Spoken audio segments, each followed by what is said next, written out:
સુરતના અમરોલીમાં ગેરકાયદેસર ચાલતા મિની પેટ્રોલ પંપ ઝડપાયું। 22 લાખનો મુદ્દામાલ જપ્ત કરતી અમરોલી પોલીસ।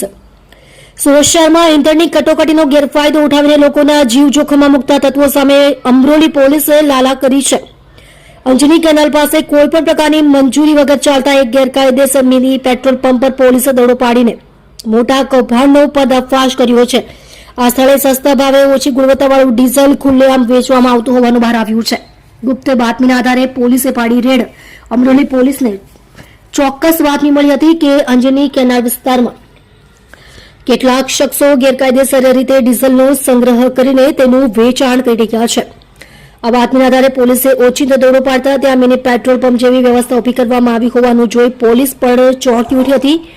2 આરોપી ઝડપાયા। પોલીસે આ કાર્યવાહી દરમિયાન સ્થળ 2 આરોપીઓ ભરતભાઈ કલાભાઈ કેરાસિયા, મહેશભાઈ દિયાલભાઈ ખીસડિયાની ધરપકડ કરી છે। આ સાથે જ આરોપીઓ દિનેશભાઈ ભૂપતભાઈ કાતરિયા, રહે ભાદરોડ, તાલુકો મહુવા, જિલ્લો ભાવનગર, અશોક કુવાડિયા તથા તપાસમાં મળી આવેલ ઇસમોને વોન્ટેડ જાહેર કર્યા છે। સાથે અમરોલી પોલીસે સ્થળ પરથી ડીઝલ ભરેલા 2 મોટા ટેન્કર અને ઓછી ગુણવત્તાવાળા શંકાસ્પદ ડીઝલનો મોટો જથ્થો જપ્ત કર્યો છે। આમ વાહનો અને ડીઝલ મળીને કુલ 22,69,000નો મુદ્દામાલ પોલીસે કબજે કર્યો છે।